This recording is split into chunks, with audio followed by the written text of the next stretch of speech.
assalaamu aleykum. man Cheikh Tidiane Sy juddu naa wali ridan d'accord naa bi wilaadati ci sama juddu li wilaadati ci juddu gi ma juddu fii manhaji Tijani ci ngirum Cheikh Ahmad Tijani Cherif wali anna nii ndax man Cheikh Ahmad Tidiane Sy su miitu dañu maa tudde min amrin ci ndigal bihi bu jóge ci Cheikh Ahmad Tijani Cherif kon fa jazal ilahu yal na yàlla fay fatan Serigne Babacar Sy mi nga xam ni sammaanii moo ma tudde bihi ci Cheikh Ahmad Tijani Cherif. jot naa ci benn lettre sax amul solo am ku ma laaj ndax cheikh bu mag ba liñ la tudde gis nga Serigne Babacar li mu tagg cheikh est-ce que sañ na dund ba dee te tuddewu ko doom wax leen rek est-ce que sañ na ko est-ce que sañ na ma tudde beneen cheikh bu dul cheikh bu mag te waxu ko astukan mi ma jur waxuma ko man waxu ko Alaaji Abdu Kan est-ce que kooku jaadu na tur wi itam boroom waxul woon pour mu indi xulo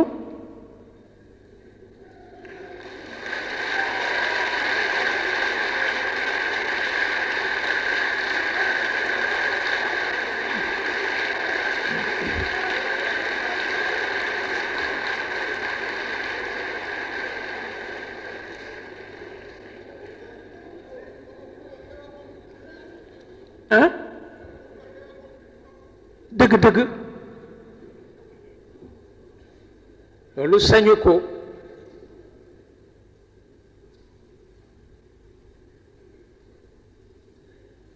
wër gi démb sama benn tànt bu jóge Ndar fekkuma sax ci kër ga sama benn njaboot la fa fekk mu nuyoo moom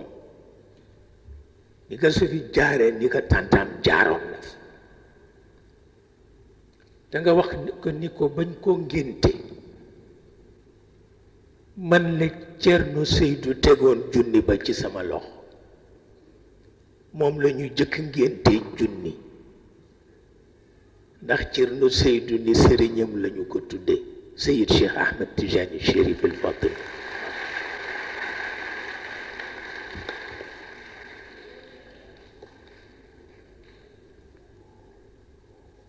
waaw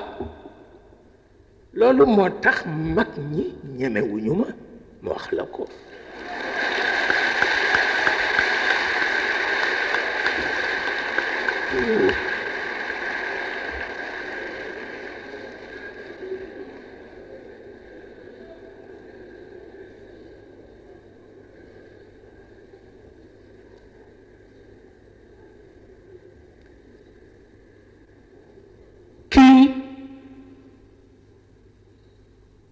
Sëriñ Abbas Sall moo ma ko yónnee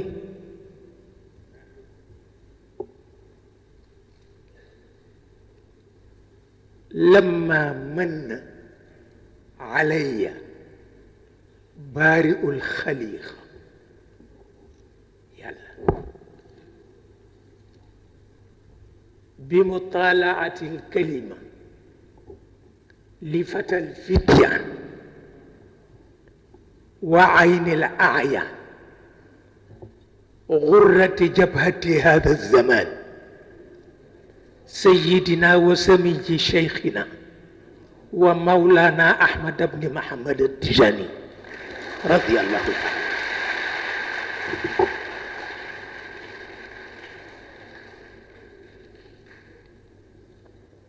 mi ngi danaa ko jox si sa jinge mu jox ko waa kër Serigne Abbas ñu photocopier ko te jox ma original waaw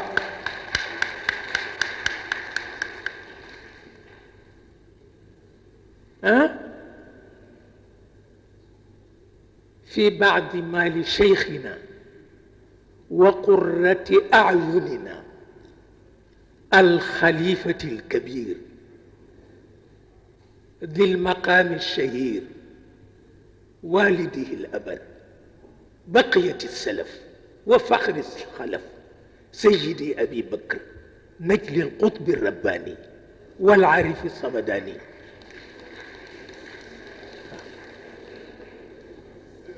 محيي الشريعة ومنقذ البرية سيدنا الحاج مالك بن سيد عثمان كي du loxo kenn loxo sëriñ Abbas Sall la moo ko bind pour wax la ni xam na ku ma góor gi tudde waaw ba ca des sax ma nga fa sëriñ Hadi Touré moo ma ko bind bi soxna Astu Si Malik gaañu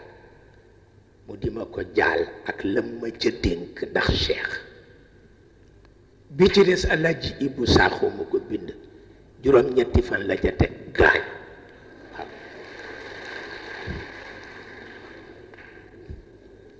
danaa leen ko jox yépp ngeen photocopier ko xam ni itam am na loo xam ni kenn du ko foye am na loo xam ne kenn du ko foye Sëriñ Alioune Gueye rek laa fonk Sëriñ Alioune Gueye moom rek laa fonk Sëriñ Njóoba gaañu marsiye yépp ñëw mu ne man sama prix Sëriñ Abbas Sall laa ko jox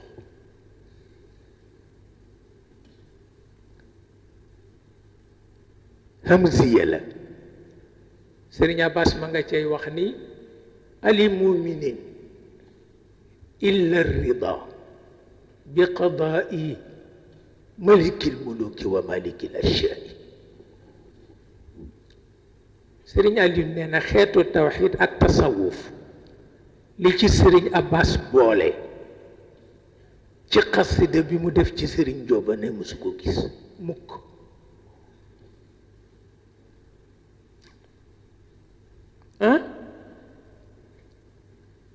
yow maa la yónni si sa jënge xasida bi sunu baay ba def Sëriñ Moussa Ka def ko ci Sëriñ Babacar Si Sëriñ Moussa Ka benn bu Sëriñ maam Sëriñ Touba def ko ci Sëriñ Babacar Si ci ndigalu sunu maam bu baax ba Cheikh Anta Mbakke yaa ma ko wutali ca kër Sëriñ Cheikh Mbakke Gaynde Fatma waaw yow mii si si ji nga yaa ma ko fa wutali pour wax la ni mag ñi xamoon nañu nu ñuy jëfante xamoon nañu nu ñuy jëfante sunu maam jëcca Tuuba bañ ko ne Sidil Hajj Malik génne ne àddina tahaddama ruknu diine ku ko way du moom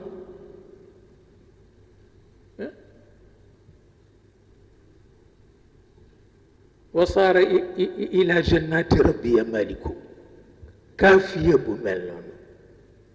xam nga kooku fekk na nekkatu fa ndax am na koo xam ni ku ko ñàkk yëg ko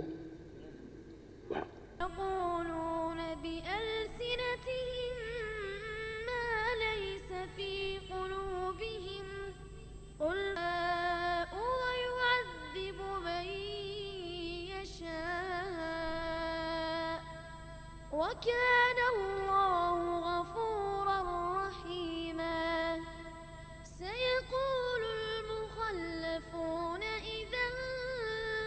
انطلقتم إلى مغانم لتأخذوها ذرونا نتبعكم يريدون أن يبدلوا كلام الله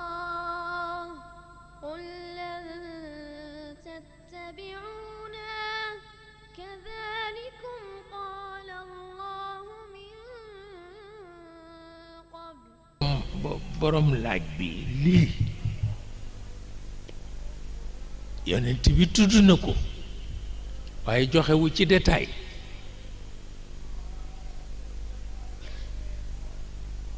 tudd na ko wante joxewu ci détail te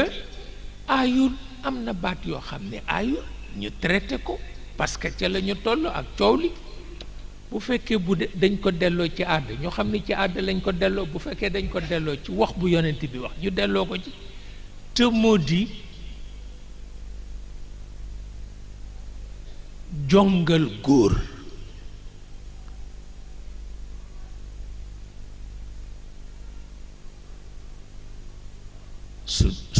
sunna sunu maam Ibrahim la ah sunna sunu maam Ibrahim la waaye at yi yépp ñu ngi soow ni bu ci jigéen ñi bokk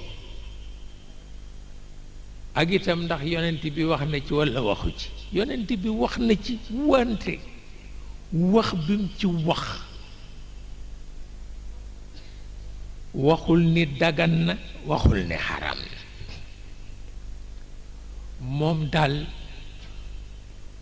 na mu waxe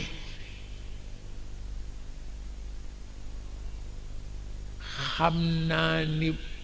mën nañ ko interpréter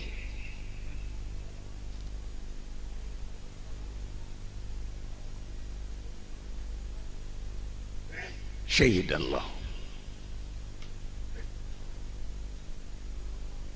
wante it ku ko miinul miinu ko ñu jàmmal leen ci boobu walla mais moom daal la mu ci tudd mooy mën na nekk teraanga jigéen waaye ci charte la wax charte ba nag boo ko seetloo ñetti yëf daf ci aju mooy ki koy def kana spécialiste la walla doo spécialiste instrument bi ñu koy defee ban la ndax dana gaañe walla du gaañ bi ci des nag mooy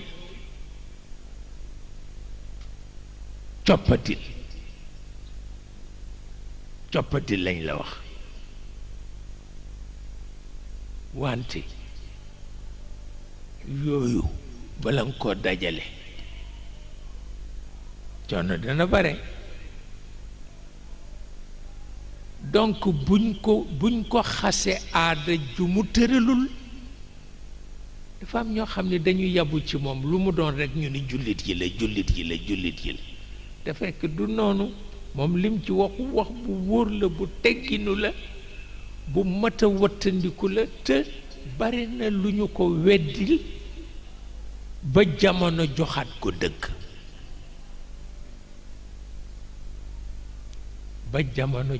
ko dëgg waaye nag itam doo tëb rekk xaañ ca digg ba loolu kenn du ko def moom daal makrumatun la wax li nisa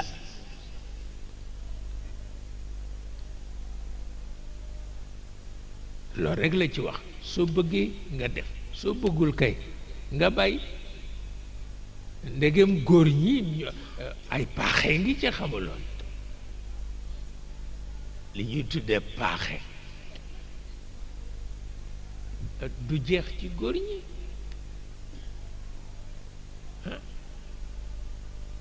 ci waxi walla paaxe mooy ku ñemewula jong am na ci wante itam tubaab yi bind nañu bërki démb ni gis nañ ni dina faj te man gis naa tubaab wóllëre sama wóllëre bërki démb rekk mu jong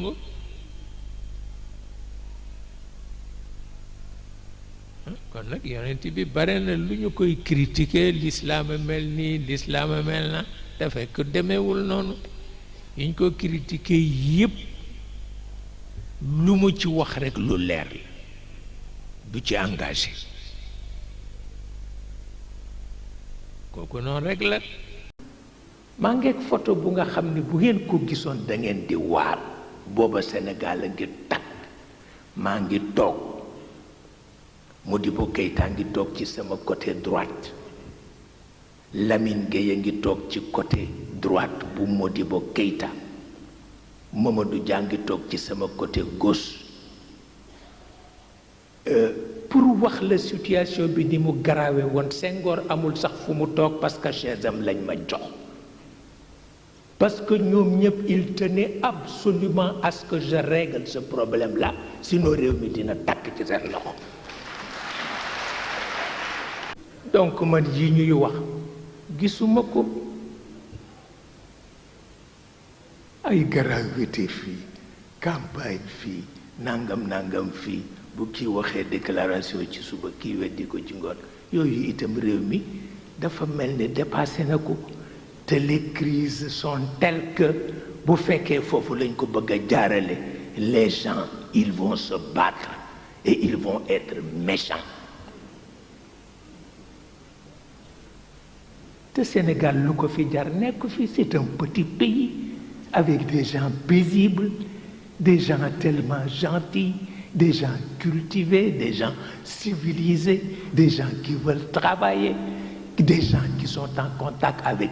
toutes les réalités du monde est-ce que dañ leen di bàyyi pour des histoires d'élection pour des histoires de campagne ñuy reyante ci mbedd mi te duñu am solution fii ak 100 ans jar na ko jaru ko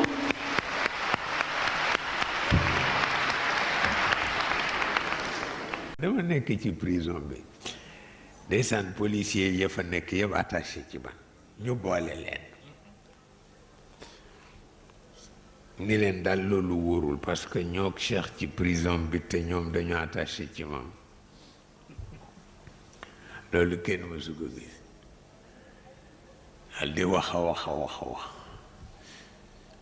ba suggérer pour ñu indi beneen corps bu dul policier yi ñu dem indi beneen corps ñu ñëw ñu armé leen ca kaw ba ci suuf ñu ñëw ñoom itam rek indi seeni exigence wax ni ku bokk ci seen corps rek ka leen mën commandé te du ñu nangu leneen ñu dem wuti kenn ku leen commandé ci seen corps ñu indi ko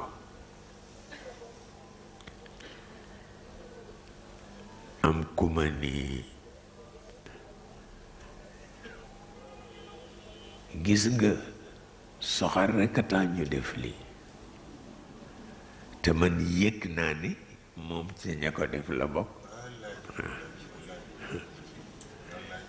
yëg naa ko ma ni pat rek waxuma ko dara mu ni ma gis nga indi nañ fi koor bu bees boo xam ni dañ doon jox ay instruction nanga ma ni pat rek naka lañ ñëw ni nañ leen utal officier bu bokk ci seen corps ñu dem jëlee li leen officier mu ñëw ni ma gis nga indi nañ fi officier bu bees yow pour xeex la rek moo tax ñu def ko ma ni waaw xeexu la man yëguma ni maa ngi ci prison parce que sama néeg ak prison benn la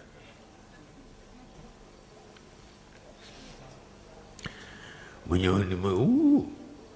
ki ñu indi ku sévère la kanam nga man sax ñemewu ma ko ma ni ko yow waaye mu ni ma naa la ko won bu accès rek ma indi ko woon la ko naka la agsi ba mu ñëw ñaan ma ndax naa ko mën a indi ma ne ko ni ñëw mu indi ko rek gis mu song ma ni ma ñetti at ngi maa ngi laa wut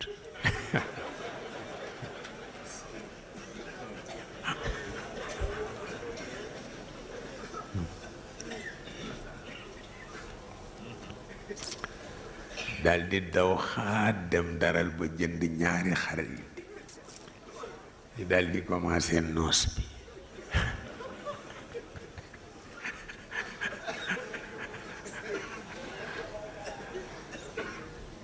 mu ne ma way danga ko xam kii ñoo bokk maam te tudde na ma doom dafa jommi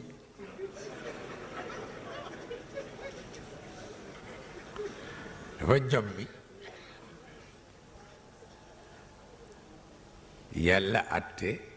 ñu ni pexe du jeex dal di daw rekk dem ca Senghor ni ko àdduna tukki ndeke ka nga fa yóbbu nii la mel ak Cheikh Senghor ni leen loolu du dëgg ñu ni ko kay mu ni laa kooku sama chance la dañ ma ko wóol mu ñëw ndax man ku ma jubal rekk la bëgg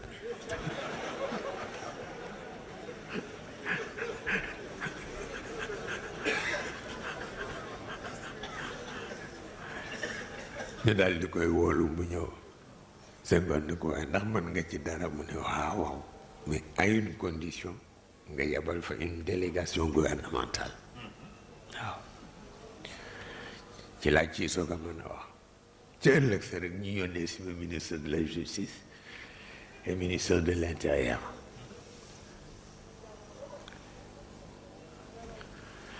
loolu ku ko sa kilifay defal te du ci jóg tabarkalla tout le temps du ci jóg tout le temps yu mel noonu ni mu ko mënee dafa ëpp waaw kon nag ku ko sopp war na nekk sa xol waaw kon nag ku ko sopp war na nekk sa xol nekk sa biir xol tabarkalla te am na ci ñu ko xamul mësuñu ko gis waaye tey ni ko ñu jëkk ña soppe la ñu ko soppe tabarkalla loolu yàlla dogal na ko cëram la nag wax dëgg yàlla cëram la moo ko moom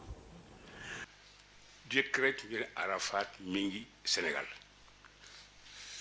boobu yowee fekk ci sama waxtaanu sëñ Cheikh mu ne man baax na dinaa gis Senghor nañ ko wax ne ko na ko defal lu ko benn état defalagul moom Arafat ndax comme réew Afrique yi yëpp Sénégal la jëkkataan ci la jëkka ñëw dañ ko jox ceeb Senghor nag ku neexoon a digal la yow ñëwee Senghor ne ko waaw am ngeen fi bureau de l'OLP parce que Arafat amoon ay bureau ci réew yu bari ñu nekkal ko fa Senghor ne ko seen bureau bi dina ko yëkkati au rang d'ambassadeur au rang d'ambassade ki la fi dekkal bis ni que tey ambassadeur lañ ko jàppee muy Abou Khalil moo daan àndal jox leen villa pour seen bureau jox leen villa pour seen résidence te loolu mooy woy ba léegi ambassadeur palestinien ngi nii ba léegi Sénégal boo koy logé moo ko jox villa bu mu dëkk jox ko villa bu mu def bureau ca loolu la amee woon ci voyage u Arafat boobu premier voyage en Afrique noire fii la ko Arafat defee waaye nag ndeysaan saa bu ñu mosaan gisee ñu ngi tudd sëñ Cheikh te itam di ma yóbbante ci Arafat ana suñu waay ji waxal ma ko nangam waaye ñoom ñaar ñi ngi gisante Arabie Saoudite en 86 ci palais royal fekk ñu dem fa ma ne sëñ bi dañ fi Arafat palais royal à Riyad en 86 Arafat ni ma danaa ñëw nuyu sëriñ bi waaye bu ma ko nuyoo maa ngi lay ñaan ëllëg mu may ma invité ko añ waaye li ko baax na mu ñëw seet sëriñ Cheikh la lendemain ñu dem mu waa gàngooram yépp invité sëriñ bi añ Arafat di ko tey laa la gis de waaye mi ngi mel dama la xam bu yàgg ndax maa ngi Moustapha li ngi lay tudd alors ñoom ñaa ngi fasanti ko lëre après mu ne mais Arafat ne mais waaw Cheikh moom dafa mel ni suñu dafa xam suñu affaire yëpp man nga way intellectuel la day jàng journaux yi di jàng livres yi di déglu rajo yi tout Cheikh dara ump ko après gisee nañ ñoom ñaar Tunisie gisee nañ Alger gisee nañ it foo xam ne ci biir Sahara bi la man rek maa ko fekke woon waaye loolu kenn du ko moom kenn du ko nettali dans le Sahara loolu kenn du ko nettali waxtaanu pénc dafa am ak waxtaanu biir nekk loolu pour vous dire que les sages le rôle des sages dans le rayonnement diplomatique du Sénégal kenn ëpp ci rôle Serigne Cheikh moo ci ëpp rôle sax moo ci ëpp rôle wallaay wax dëgg yàlla waaw ba taxante Arafat quand même c'était pas n'importe qui. fi ma jaar bu ngeen fa jaaree taqaban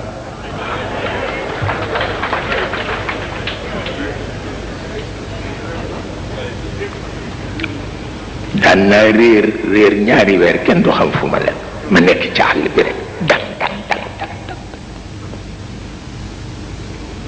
jënd naa benn komankaar 20 junni laa ko jënd militaire yee ma ko jaay ma amee ko juróom benn at fu ma ko dugalul amul Sëriñ Muniru dafa mujj ni ma bindal ko lijaasa nag komankaar bi bindal ko lijaasa nag ndax mu xaddam la léegi te mooy dëgg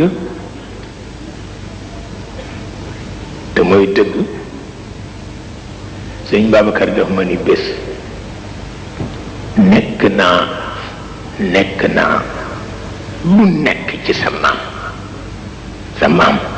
nekk naa lu nekkam. li ma mujj def ci Sénégal mooy Sococim bi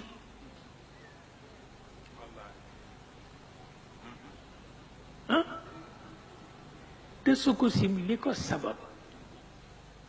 taalibe ko sabab bu ma yéene jàmm ku xam ne sama wëllëre la tudde na ma doom dajeeg man rekk ci hasard à Paris ni ma dama am xaritu allemand yu bëgg a def usine ciment est-ce que doon nangu pour collaborer ak ñoom ma ni ko entièrement d'accord mu indi leen booba président Abdou mi premier ministre ma dem wax ko mu ni ma bu ko kenn yëg bu ñu ko yëgee mu yàqu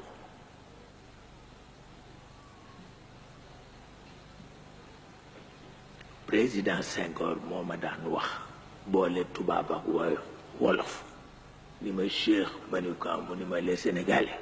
ma ni ko mu ni ma ils sont añaande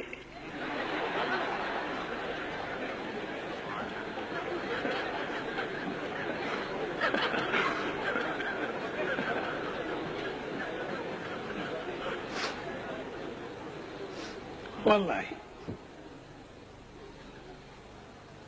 ils sont añaande waaye man jàng laa ci wut ba ñu demee itam am naa fa jarbaat boo xam ne sama jarbaatu bopp la bien que allemand la man rek lay noyyee te wàllu jikko rek ñu boole mu ni ma mag ñi kenn du leen wax dara mais projet bi du dox ma ni ko lu tax mu ni ma diggante France lay doon ak Allemagne mu ni ma c'est politique te wax na dëgg xam-xam ba mu fa jële jar na lu nekk première réunion bi ñu doon def rek Senghor def déclaration ci chantier si kablaate xawma ya ca des déclaration ba mu jeexee 3 minutes après seen ambassade bi ci Dakar yónnee si na déclaration ba fa ñuy defee réunion pour wane ni du dox parce que français ci opposé c'est normal famille Ababacar Sy ni ñu yàggeek France ñeenti siècle di fi réaliser loo xam ne jële wuñ ko ci France xanaa jële ko ci allemand yi kooku seen gàcce la duñ ko nangu. Politiquement, il n'y a rien de plus normal. moo tax ñëw sànni ma su ko si dañ ma ko sarax rek taalibe ngi yalwaan usine ngoog.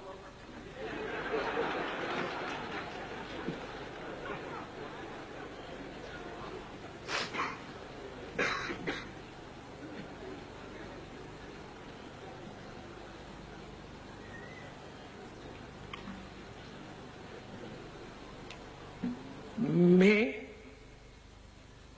bi ma seetee situation bi lan lay doyee usine entre nous pour ñu ni ma rek monsieur le président quoi ah ma ni merci président yónnee si ma ndaw Abdou ni bu mu ko bàyyi mukk ndax nit ñi dañ ko tudde leneen ma ni ko je ne suis pas industriel je suis commerçant nii laa gisee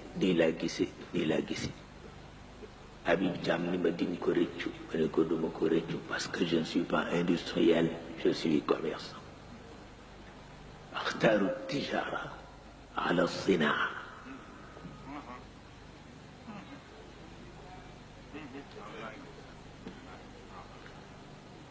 axtaaru tijara ala sinaa Alaaji Abdou Kan commerçant la woon Alaaji Malik commerçant la woon Babacar Si commerçant la woon bu Babacar Si ba rek moo doxul parce que daf jarax yëfu sëriñ te Maodo waxoon na ko ni ko ku sol mbubu sëriñ ak commerçant su commerce yàqu boo bëggee nekk commerçant pire mu ni ko da ngay summi mbubu sëriñ teg fële moom xam nga jikko fii mu ne yàlla xam na ko wax na ma at mi may génn àdduna billahi lazi la ilaha illa hu wax na ma ko ni ma nag mi ngi aju ci yow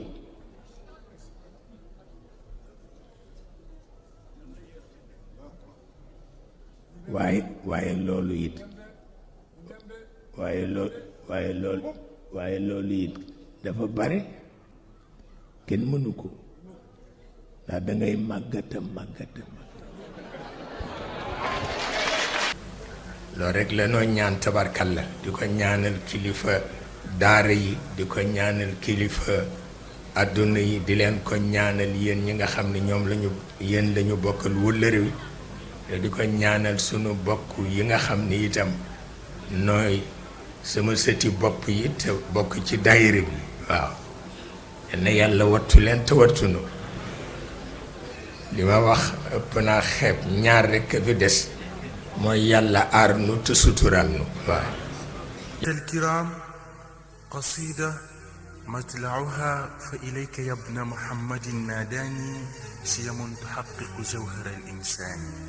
فركبت نحوك ظهر كل عجيبة من حكمة ومليحة الأوزان والشوق فيك وهمتي في رغبتي بمجاهل الآيات قد قاداني ما منطق إلا ودون تعقل ما عبرة إلا ودون بيان فتجودت نفسي بكل بديعة وبدائع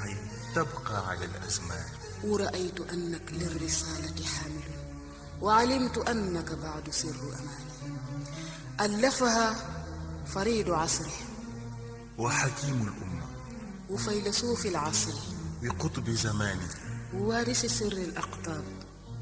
وسمي غوثه أبي العباس برم يشبهني بالبعد كل مشبه وفي ذلك تشبه قلبي يرعد فكنت أراني ناشئا متفردا بأخلاقه أو قلت لي أنا أحمد فوالله قد سميت بالعلم الذي يخصصني فضلا به أتفرد سيدي ومولاي السيد سيد شيخ شيخ أحمد التيجاني فيه المكتوم.